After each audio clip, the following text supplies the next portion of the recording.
Bienvenidas, mis girlies, a un nuevo capítulo de Consciente y Brava, tu podcast favorito, mi ciela hermosa. Y el día de hoy tengo un video muy emotivo que hacer con ustedes. Siento que no quería dejar pasar esta fecha tan importante. Para las que no saben, hoy es 25 de noviembre. Es la conmemoración al Día Internacional de la Eliminación en contra de la Violencia a la Mujer. Es un día muy importante que nunca en mi vida me imaginé que sería importante para mí, y lo es. Y hoy no solo es importante en lo que significa, sino también porque di la primera conferencia de mi vida.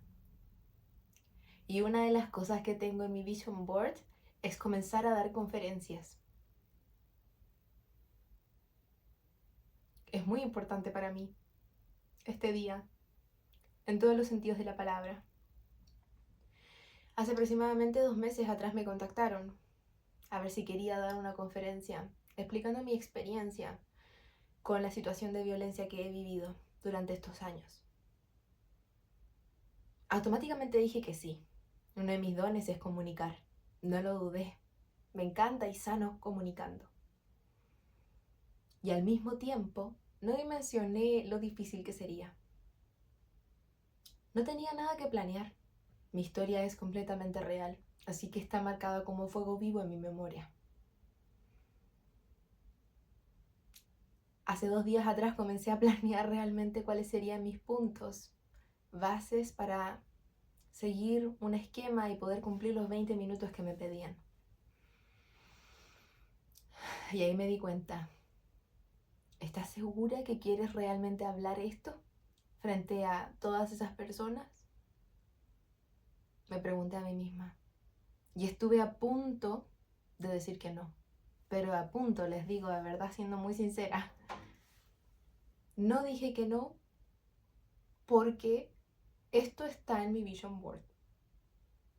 Y si yo quiero cumplir mis manifestaciones, tengo que ser yo la primera en ir hacia adelante con ellas, aunque me dé miedo. No dije que no, porque quiero dar voz a todas aquellas mujeres que callaron tanto tiempo y que siguen callando como yo callé tantos años. Y todo salió hermoso. Me siento completamente feliz y mucho más valiente que antes por haber dicho y haber hablado mi historia. Y todas las mujeres me abrazaban, aquellas que vivieron también violencia. Y me decían gracias por haber hablado por todas nosotras. Y entonces yo entendí que ese es mi poder, mi voz. Y decidí que nunca nadie más me volvería a callar. Y por eso decidí hablar. Este video lo hago para poder conmemorar a todas ustedes que también han vivido violencia. Y poder entregarles un poquito de esa esperanza que yo también tengo ahora. Para que sepan que nunca es tarde. Que nada de esto es tu culpa. Y de que así como yo he podido crear la salida cuando no la había, tú también lo podrás hacer. La conferencia fue en inglés, pero yo aquí se las voy a traer en español. Y les voy a decir lo que dije, a grandes rasgos, porque como les dije, solo tenía una pauta de puntos como para no perderme y cumplir el tiempo. Así que aquí les va. Voy a hacer exactamente igual lo que dije cuando estaba en la conferencia. Hola y bienvenidos a todos. Y gracias por estar aquí en este día tan importante para nosotras. Les voy a ser honestas, esto realmente es muy difícil para mí, no es algo fácil. Pero decidí hablar y decidí compartir mi experiencia en voz alta, porque casi muero en silencio y ya no quiero callar más. Contrario a lo que las historias de muchas mujeres que han vivido la misma violencia que yo dicen, él no era mi tipo desde el comienzo. De hecho, ni siquiera me atraía desde el principio. Y apenas lo conocí, una sensación de incomodidad albergó todo mi pecho. Pero claramente no me escuché. Él tomó todo el tiempo para poder transformarse en la persona imaginaria perfecta para mí. De hecho, me observó muy bien. Sabía exactamente qué tipo de hombre yo quería para mi vida, qué tipo de familia quería para mi vida. Sabía qué tipo de valores tenía yo en mi vida. Y de hecho entendió muy bien qué tipo de heridas traía desde mi pasado sin resolver aún conmigo. Entonces supo por dónde entrar. Y cuando entró, me convenció de que él no era ese hombre que me generaba esa sensación incómoda en mi pecho. De hecho, me convenció de que él era ese hombre perfecto, imaginario, que yo tanto había pedido a Dios que apareciera.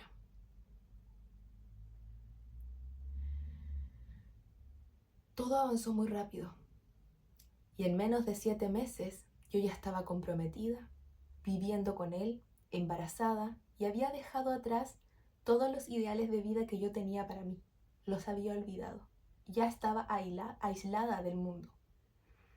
Estaba viviendo una vida que no era la mía y que no era la vida que yo quería, pero no me importaba porque estaba viviendo ese cuento de hadas perfecto y tan rápido, en menos de 7 meses. La rapidez, de hecho, es uno de los patrones más importantes en este tipo de relaciones. Pero yo no lo sabía. Yo solo creía que era todo perfecto. Y cuando menos me pude dar cuenta, ya estaba dentro de una montaña rusa de la cual no podía salir. Él controlaba cada aspecto de mi vida, desde lo que comía y lo que no podía comer, a qué hora podía comer y qué horas no, a qué tipo de trabajo podía postular y a qué tipo de trabajos no, qué ropa podía usar y cuál no, cómo tenía que teñir mi pelo, y casi a punto me convenció de que operara mi cuerpo para que fuera exactamente como las mujeres que él quería que yo fuera.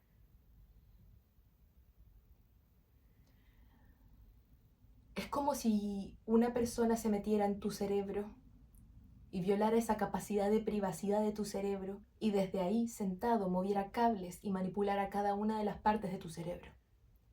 Y eso es lo más difícil. Que mucha gente dice, pero ¿por qué son tan masoquistas estas mujeres? ¿Por qué no salieron a tiempo?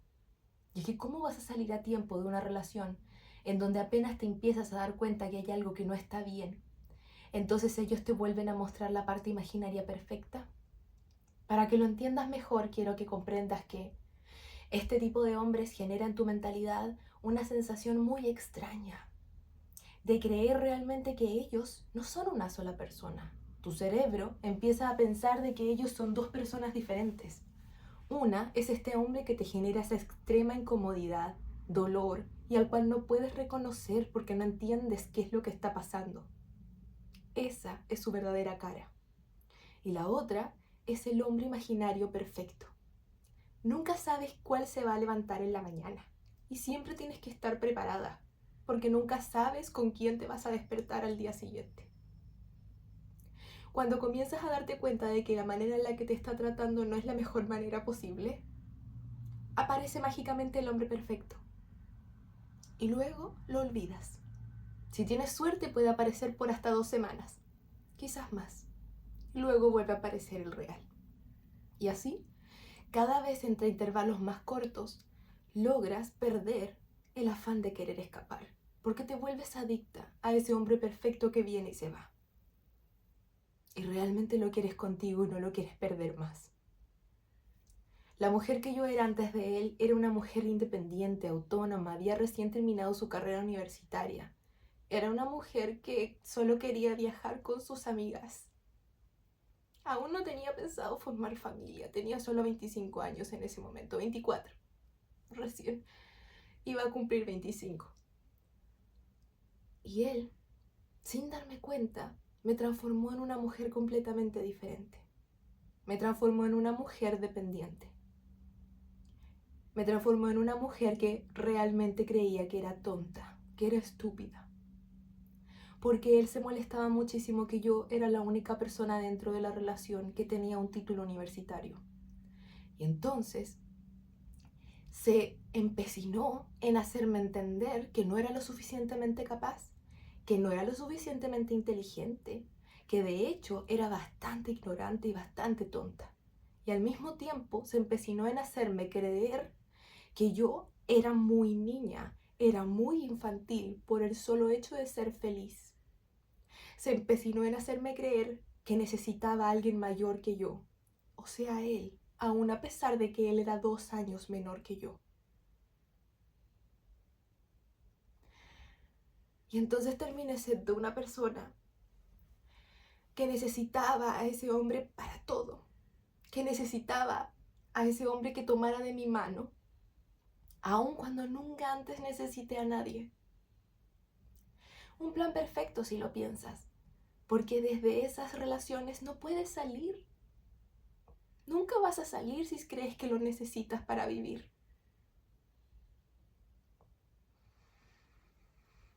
Por eso es que te digo que es como que ingresaran en tu cerebro y no entiendes cómo se metieron ahí. Tuve muchas oportunidades para darme cuenta que estaba viviendo violencia, pero no las escuché ni tampoco decidí pelear, porque claramente estaba decidida a volverme a encontrar siempre con ese hombre perfecto imaginario, con esa adicción que tenía de que él apareciera tal y como me lo había mostrado en un inicio. La primera chance que tuve fue en el año 2019, cuando en este corto tiempo recién había quedado embarazada. Y yo, muy contenta con la noticia y aún asustada, le conté. Estaba contenta porque realmente él me había dicho, dentro de este hombre perfecto imaginario que no existía, que quería tener hijos y que quería tener hijos antes que yo, de lo que yo quería. Y cuando le conté, su expresión no fue de felicidad. Recuerdo su cara, porque me mostró la verdadera por primera vez. Y mirándome a los ojos me dijo, quiero que abortes ahora. ¿Por qué? Te quiero a ti, pero no quiero esa cosa que viene contigo.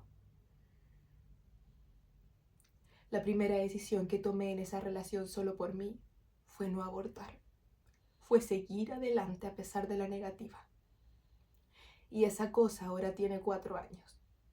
Y es lo más importante de mi vida. Aún así seguí en la relación. No salí. ¿Por qué? Porque la versión imaginaria de él volvió muy rápido después de eso. Por un tiempo. La segunda chance que tuve para poder darme cuenta fue en el año 2022, cuando ya nos habíamos separado de la peor manera posible. Y en ese momento él desapareció. No se hacía cargo de su hija ni tampoco entregaba ningún tipo de pensión alimenticia. Yo, viviendo sola en Dinamarca, sin ningún tipo de apoyo y completamente aislada de la relación, gracias a la relación violenta que había tenido, solicité a él que hiciéramos una mediación en los tribunales de familia para que ellos arreglaran el estatus de visita y la pensión económica. Se enojó tanto como nunca antes, creo yo. Y entonces me dijo que si yo decía algo acerca de lo que estábamos viviendo, él me deportaría. Haría y crearía historias para poder lograr que me deportaran y que nunca más volviera a ver a mi hija. ¿Quién te va a creer?, me preguntó. Tú eres latina. Él también, pero él tenía pasaporte europeo. Y él creía que por tener eso era superior. Yo soy europeo. ¿Quién crees que te va a creer a ti, no a mí? Yo sabía, siendo abogada, que eso no era posible, pero estaba tan sola y tenía tanto miedo que le creí. Así duré meses. Y un día, en el que ya no aguanté más, llamé a la embajada de mi país, porque dentro de mi lucidez dije, alguien me tiene que creer, y ese alguien es mi embajada, porque es mi país. Y entonces ellos simplemente me dieron un número de teléfono y me dijeron, llama a este número, de seguro ellos te van a ayudar. sin decirme a quién estaba llamando. Muy inteligente de su parte, creo yo. Cuando llamé al número, era un centro de crisis. Conté mi historia y ellos me dijeron que estaba viviendo violencia. Yo les dije, no estoy viviendo violencia. Él solo está enojado porque yo lo molesté.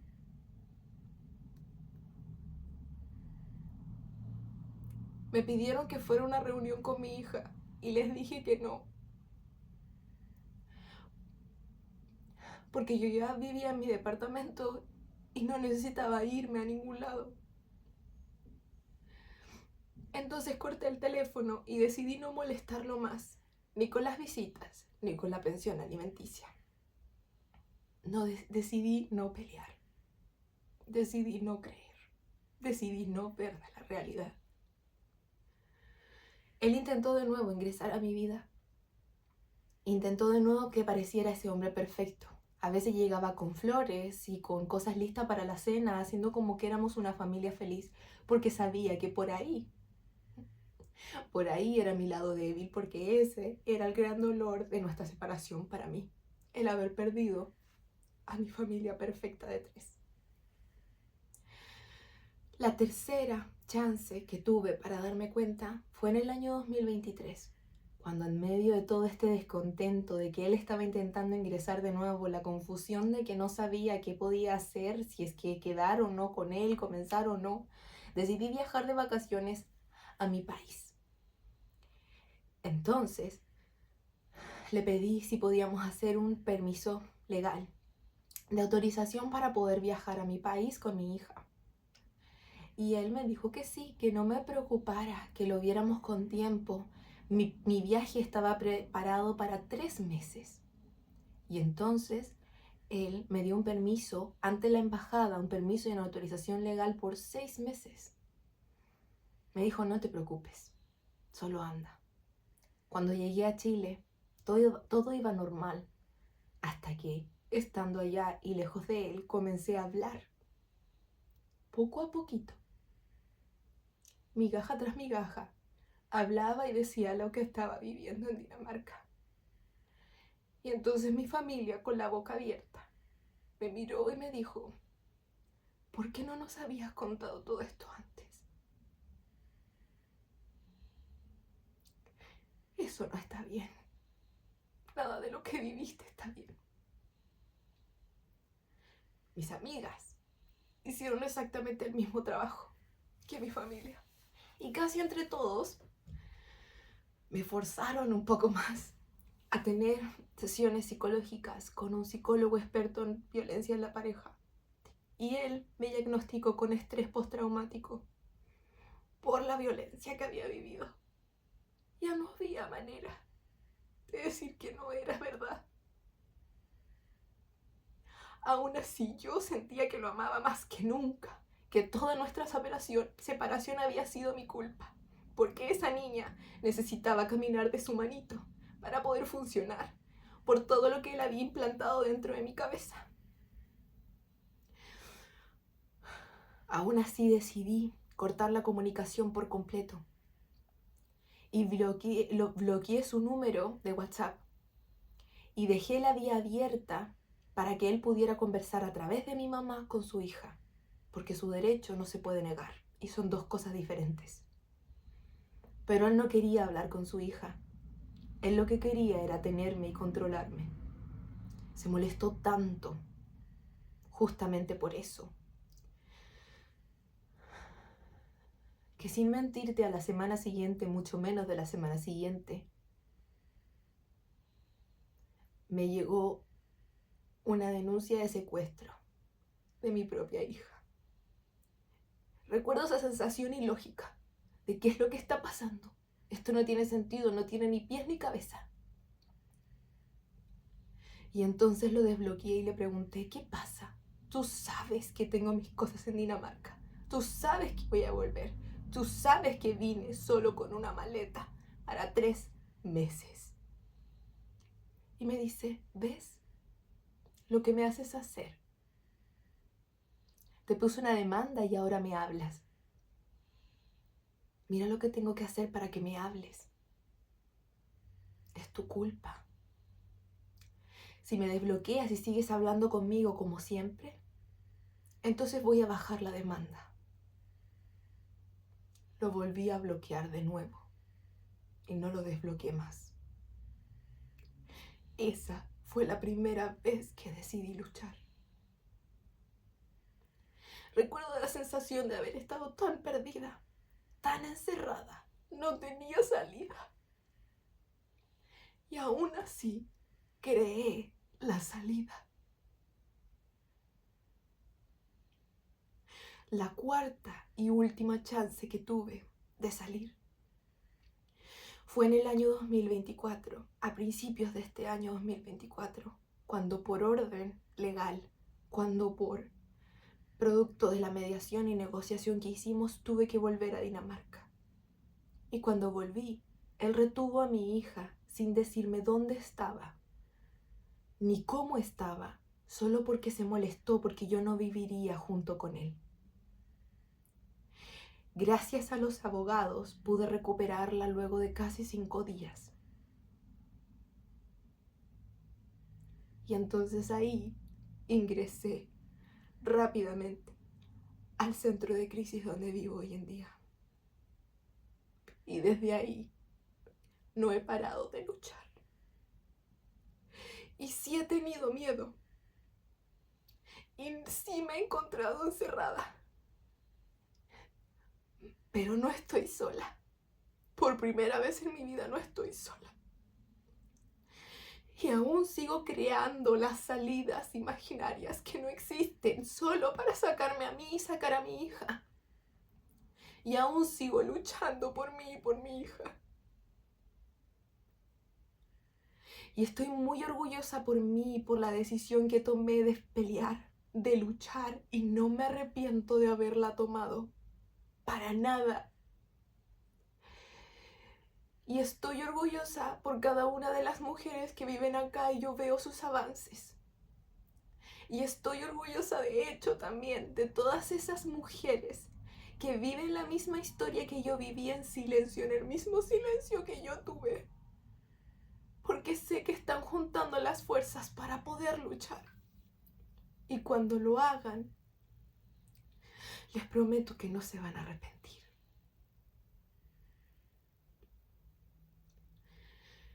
Vale la pena luchar. Siempre va a valer la pena luchar. Sigan nadando.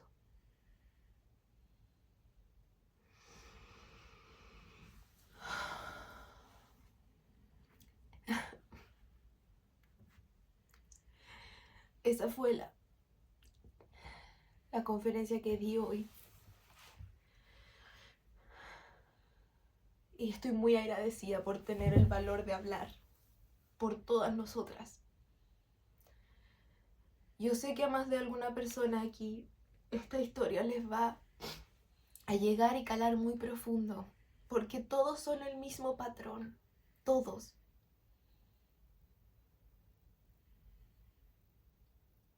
Y yo sé que a todos les llega esta historia. Y aún a pesar de eso, hubieron cosas que claramente omití de mi historia, porque no estoy preparada aún para poder enfrentarlas. Y por protección a mi hija siempre. Gracias por estar aquí. Vale la pena luchar.